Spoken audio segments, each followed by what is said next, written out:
Continuamos con Foros Deportivos del 6. Y bueno, pues esta plática realmente, como siempre, las charlas en Foros Deportivos toman calor, toman sabor, y esta no es la excepción, al contrario, esta está bien bollante. Y gracias obviamente a la presencia de nuestro amigo y obviamente colega en medios de comunicación, Mario Peniche Gorosica, quien nos está dando luz para quienes no somos tan avesados en el tema del balompié y más en el tema del balompié estatal profesional. Mario, estábamos comentando en cuanto a la venta de los equipos, la venta del equipo de segunda división, del poco reconocimiento que ha recibido el club en cuanto a los jugadores, y otra persona que no ha recibido el reconocimiento también es Alonso Diego. Sí, Alonso Diego, que es el ícono obligado en referencia al fútbol profesional. Vamos, el Estadio Olímpico Carlos Iturralde se inauguró con su primer gol. Él fue el anotador del primer gol en la historia del Estadio Olímpico. Pero si nos echamos un poquito más para atrás, te decía, ya 28 años del fútbol profesional, cuando ingresan 3 equipos en 1981 a la tercera división, a la zona sureste, que era el equipo de los Leones del IMSS, que dirigía a don Carlos Iturralde, que en paz descanse, Tiburones de Progreso, de Raúl Comas Bolio, y los Aguiluchos de Yucatán, de los hermanos Aguilar, el primero que marca un gol, y por razones de minutos, fue el equipo de Tiburones de Progreso que jugaba en calidad de visitante, y Alonso Diego tuvo el honor de marcar el primer gol. Es decir, Alonso Diego fue el que marcó el primer gol en la historia del fútbol profesional yucateco, siendo la tercera división en 1981. Alonso Diego marca el primer gol en la actividad del Estadio Olímpico, y de alguna u otra forma Alonso Diego es el primer técnico que da un ascenso por triunfo dentro del fútbol profesional, logrado con la conquista del título de la Primera División A el último sábado allá en Pachuca contra la Universidad del Fútbol. Sí, porque los Chocolates, todos esos entrenadores que han venido con muchos renombre de haber dirigido en Primera División, haber sido jugadores, no lo habían logrado. Y Alonso Diego además lo logra con un, hay que decirlo, con un equipo modesto. Correcto. Es mucho más formado el equipo de la Primera División A que el de la ex, ya el equipo de Segunda División, no ex Segunda División, sino el equipo que estaba en Segunda División. Era mucho más formado. Y todos esos jugadores que ya les diste una continuidad, que ya les diste un año del tiempo, que ya les diste además a saborear ese triunfo, pues los desilusionas, ¿no? Los dejas. Te insisto, Hugo, don Hugo, yo creo que a los Venados, campeones de la Segunda División, les mermó el reconocimiento que debieron haber recibido por la desilusión de no haber ascendido a la Nacional por parte de sus hermanos mayores. Yo recuerdo que cuando fueron campeones los Venados de Segunda del torneo de apertura, tuvimos la oportunidad ya en la Unidad Deportiva Tamanché, donde están las instalaciones propias de los Venados del Mérida, pues ese sabor y esa satisfacción de ser campeones, y muchos decían, bueno, todavía falta mucho camino, va a ser histórico si ascienden. Finalmente no logran entrar a la liguilla del Clausura 2009, juegan la final contra la Universidad del Fútbol, y sacan un resultado muy cerrado en el partido de ida, un 2-1 que decían, bueno, el partido de vuelta era lo contrario de sus hermanos, van a cerrar en Pachuca y un gol pues no es diferencia, y resulta que es diferencia, marcan el primero, les empatan en la recta final y terminan con un empate a un gol, con un 3-2 en el global, y siendo la victoria y el ascenso para la Primera División A para el equipo del Mérida Fútbol Club. Y como lo dices, ¿no? De manera directa con respecto a un resultado, sin necesidad de llegar a los penales, que dicho sea de paso, creo que todos lo sabemos, en ningún torneo oficial de FIFA, los penales cuentan en el resultado. Eso ya es una situación interna del torneo, que está, incluso el propio Mundial, porque si fuese así, si fuese algo reconocido por FIFA, los goles anotados deberían ir a contabilidad de los jugadores. Correcto. ¿Y no van? Correcto. Es que es un volado, volvemos a hacer un volado en el sentido de que no hay más tiempo, hay que definir, Hugo, y bueno, pues ¿qué te queda? ¿Qué te queda que los tiros penales?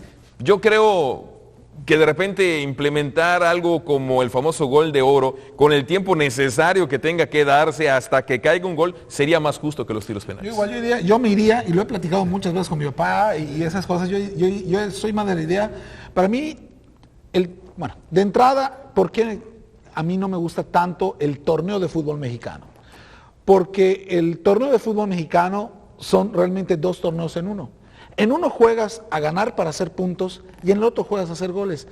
Así que si en la liguilla vas y metes por pura casualidad o porque se abrieron mucho la marca y lo que tú quieres, metes 10 goles en el primer partido, te vas a costar al siguiente encuentro y aunque te metan 8, ganaste. Correcto. Aunque en el torneo 10 u 8 puntos valgan 3 puntos, de esos 8 goles valgan 3 puntos, en la liguilla no, es una diferencia. Eso a mí la verdad no me gusta porque le quitas el objetivo del juego al final de cuentas, porque yo puedo ganar por 5 goles, en el segundo no gano, cuando realmente debe salir a ganar también. No gano, pero veo que no me metan tantos. Para mí la situación, y siempre lo he dicho, es a ganar 2 de 3 juegos. Que la final sea 2 de 3 juegos. Y lo que dices, si el primer tiempo termina empatado, se juegan para mí tiempos extras de 7, 8 minutos, gol gana. El famoso gol de oro, como en las callecitas, como en la cáscara, pero es mejor. Es más justo, vamos, no tienes que irte a los tiros penales, que es una jugada, forma parte del complejo de jugadas como el tiro de esquina, el saque de banda, el despeje, el cobro de una falta, el cobro de un tiro penal, pero no debe de ser, y digo, quizá mucha gente diga, bueno, es que están hablando por la herida, ¿no? Porque Yucatán en esta ocasión le tocó no ascender a raíz de los tiros penales, sería otro cantar. No, yo creo que, lo dijimos al principio, ¿no? Sería injusto para cualquiera de los dos terminar pues una temporada larguísima, una apertura 2008, una clausura 2009, los cuartos de final, la semifinal, la final de temporada y la gran final de ascenso, pues cuando llegan empatados y dicen, ya no hay más tiempo de jugar en la cancha, vámonos directo a definir un volado con los tiros penales, siempre va a ser injusto para el que pierda. Sí, porque dependes de un jugador. Como tú dices, no es una jugada que sea la única jugada, que sea la jugada clave del fútbol. De que sea, el penal es la jugada que define el fútbol, no es cierto. Hay gol de cabeza, gol de... Bueno, entonces, estoy de acuerdo. Es más futbolístico el terminar jugando fútbol, claro, a ver quién gana, que el inventar una serie de penales para ver quién no acierta y quién gana. Correcto. En cambio, jugando, metiendo el gol que te da la diferencia, como que hay más mérito, ¿no? Más mérito para que ganen. Exactamente. Y hay una situación doble. Uno es de espectáculo y obviamente lo económico. Lo económico es un partido más, televisoras, el propio público, más dinero para el equipo, etcétera. Y segundo...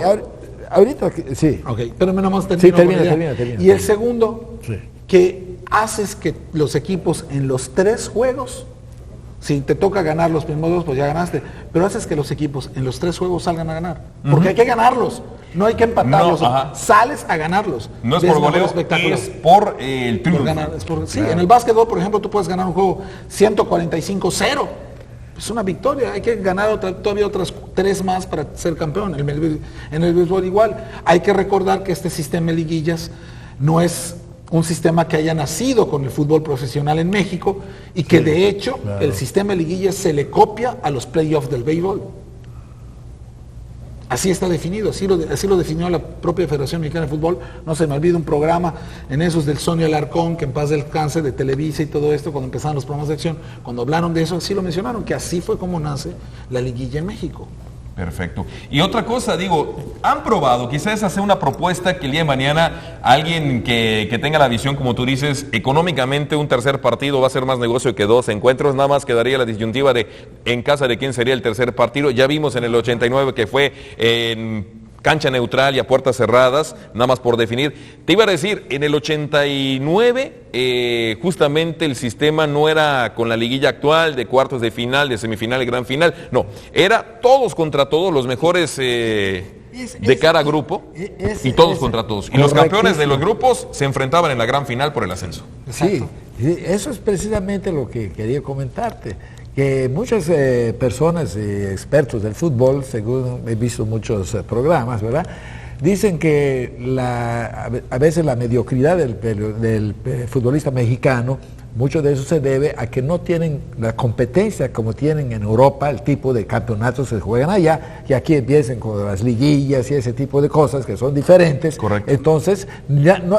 como no tiene esa competitividad, pues no llegan a tener pues la calidad de los jugadores que juegan en Europa, que están sometidos a cierto tipo de campeonatos que son a vencer o morir. O sea, aquí muy temprano ya se tiene una diferencia de puntos y cosas que pueden terminar con el campeonato, mientras que en Europa hay que meterle todo a la cierre de Sí, porque ya gana el primer lugar en puntos. Claro, entonces, así es. de nada te sirve, este juego lo voy a empatar, solamente lo haces cuando ya ganaste. Voy de octavo y voy a la liguilla y con un golpe de suerte soy el campeón. Recuerda que le falta competitividad al futbolista mexicano. Recuerda que hace creo que 4 o 5 años pudo haber sido que el campeón del fútbol mexicano descendiera, que era Tigres. Y hubo que poner algunas cláusulas. Sí, que era Tigres. O sea, iba a ser campeón y aún así, y iba a descender. Este año el equipo de Ciudad Juárez de repente estaba con el descenso, no descendía, clasifica y cuidado, ¿no? Porque dio pelea en la liguilla. Y